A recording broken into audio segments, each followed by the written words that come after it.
The chakras. In order to clear away inevitable preliminary misconceptions, let it be definitely understood that there is nothing fanciful or unnatural about the sight which enables some men to perceive more than others. It is simply an extension of faculties with which we are all familiar, and to acquire it is to make oneself sensitive to vibrations more rapid than those to which our physical senses are normally trained to respond.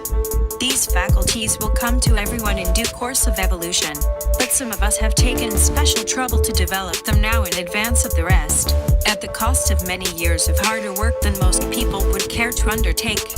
The chakras or force centers are points of connection at which energy flows from one vehicle or body of a man to another.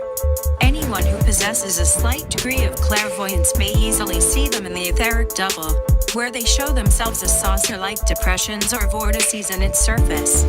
When quite undeveloped, they appear as small circles about 2 inches in diameter, glowing dully in the ordinary man, but when awakened and vivified they are seen as blazing, coruscating whirlpools, much increased in size, and resembling miniature suns. We sometimes speak of them as roughly corresponding to certain physical organs. In reality, they show themselves at the surface of the etheric double, which projects slightly beyond the outline of the dense body.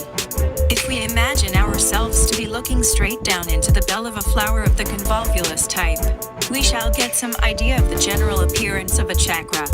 The stalk of the flower in each springs from a point in the spine, so another view might show the spine as a central stem.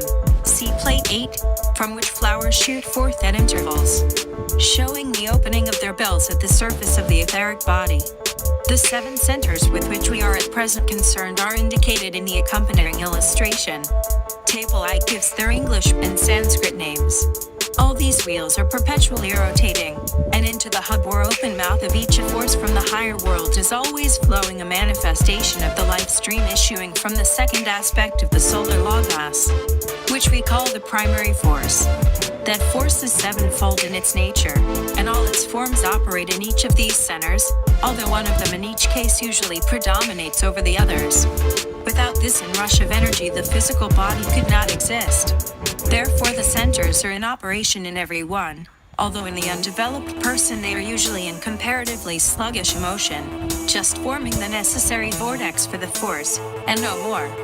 In a more evolved man they may be glowing and pulsating with living light, so that an enormously greater amount of energy passes through them, with the result that there are additional faculties and possibilities open to the man.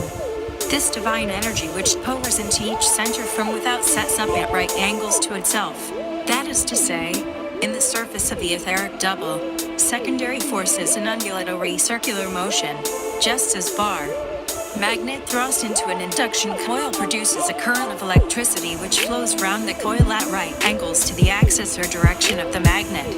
The primary force itself, having entered the vortex, radiates from it again at right angles, but in straight lines, as though the center of the vortex were the hub of a wheel, and the radiations of the primary force its spokes.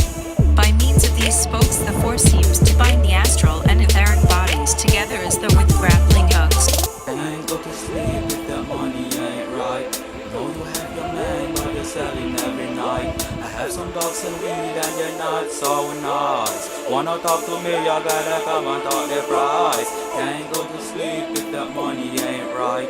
Know you have your man, but you're selling every night. I have some dogs and weed and you're not so nice. Wanna talk to me, you gotta come and talk the price. Walk on water dynamo, hit them with the cyber flow. Light it up like Chinatown, I only need the mic alone for historical dinosaur. Underwater, I'm no more, on the land, I'm lion drawer. Abra, abra. Ay, chop all them head, no funeral, chop all them head, no burial. Bust in the case of fucking phenomenal niggas ain't gangsters, I'm moving like a barbadon. Nigga, I'm ready whenever to chat in the devil. All of my goons was are mentally clever, I open the head like a water umbrella. Nigga, I spit in your face, fuck that shit, I got a clip on my waist. Fast chop looking like a fat black nigga, when I rest in peace, on my shit on the grave. Do you believe in the fake, my bro? Do you believe I'm worse than the pagan nerd? I see a nigga like me on no basic church, I pray nights, one night, so I'll take this curse. I ain't go to sleep if that money ain't right. Know you have your man, but you're selling every night. I have some dogs and weed and you're not so nice. Wanna talk to me, you gotta come and talk the price.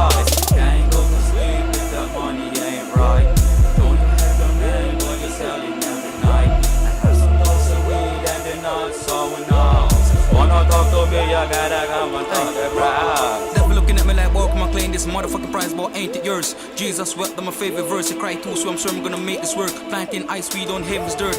Pull up and I'm black, I'm gonna make it hurt. We niggas are real Jamaican, yeah, this y'all nigga moving like some label turd. I'm the secretive, high secret, I don't remember. Motherfuckers have the blade, but I hold the angle. Never see a word though, to show my anger. Pull up on the block, pop like Tony Montana. Fucking some hockey that Nicky or probably Rihanna. I saw my baby with a Spanish about from mama. Make a nigga when I disappear, abracadabra. Place a girl when I slash my throat with a dagger. For the front, I'ma hit it from the back. On top of my game, it's like 50 on a track. And nigga ain't in that. Chill about. No one nonsense, all the niggas on the block. Rock, paper, scissors, faces on the rock. On my eyes, I can't leave yourself. Thinking right thought. From till I'm a slip, sipping on rock. The dog some still become an infamaniac. In a damn jeans, but I live it on fat. The dog some still become an infamaniac. 92 strict plus, sick of a strap. The dog some still become an infamaniac. Aye.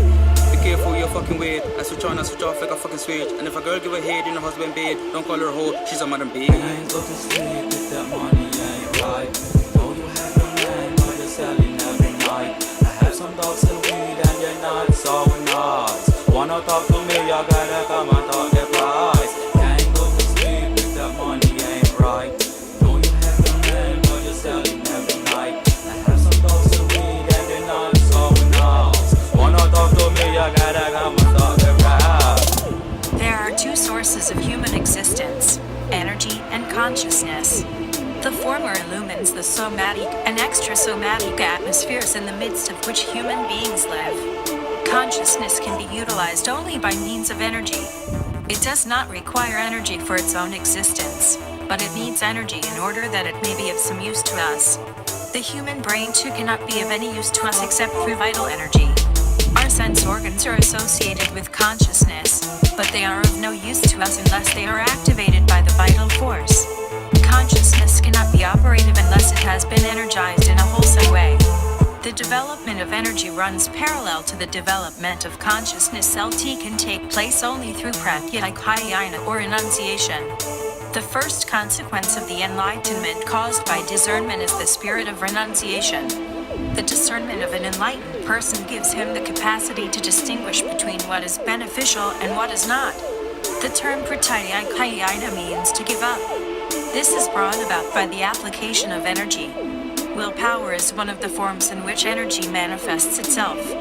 When we see one person sitting and another walking, we naturally ask as to what makes the first walk and the second sit. Why are not both either walking or sitting? The answer is that it is the willpower which makes them behave in their own way. Human conduct is governed by the human will. Sitting, speaking, keeping silent, eating, resting, etc. are governed by the will. Once there was a lot of philosophic thinking in ancient India. People asked whether the air was a living being. Some said that it was, others denied it. The former attributed life to the air on the ground that it moved.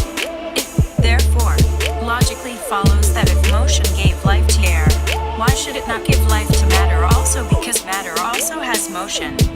On the other hand, there were those who asserted that a thing could not be a living being simply because of its motion. Then there were those who opined that the motion of air was a self-propelled motion. That which moves because of its own force is a living being. That which moves because of the application of an external force is not a living thing. Pudgelet or matter was such a non-living substance. When you threw a stone, it will move. When you fired a loaded gun, the bullet will move. These movements are not self-propelled movements. They are caused by the application of an external force. Only a living being can move because of its own willpower. Desire and will are the essential characteristics of a or living being. Living beings are distinguished from non-living beings on the basis of these. The most tiny living beings, whether they are earth beings or plants, possess desire and will. Energy has three forms: will force, concentration, and controlling power. The nervous system is the source of the energy which we possess. A living body without the nervous system is meaningless and without any value. The nervous system has two parts: sensory nerves which accumulate knowledge without which there will be no activity, and motor nerves. The centers of consciousness and power lie in the nervous system. Let us remember that consciousness and power are the two entities to which we owe our existence. The gross body is the medium through which energy and consciousness function. Even the finest vibrations of the body are connected with the gross body, which is the medium of their expression. This medium is the nervous system. The sensory nerves express consciousness and the motor nerves express the vital energy. The word chakra is Sanskrit and signifies a wheel. It is also used in various subsidiary, derivative and symbolical senses, just as is its English equivalent. As we might speak of the wheel of fate, so does the Buddhist speak of the wheel of life and death. The invisible part of the physical body is of great importance to us, for it is the vehicle through which flow the streams of vitality which keep the body alive. This vitality is essentially a force, but when clothed with matter it appears to us as though it were a highly refined chemical element. It exists upon all planes, but our business for the moment is to consider its manifestation in the physical world. In order to understand that, we must know something of the constitution and arrangement of this etheric part of our bodies. All these wheels are perpetually rotating, and into the hub or open mouth of each a force from the higher world,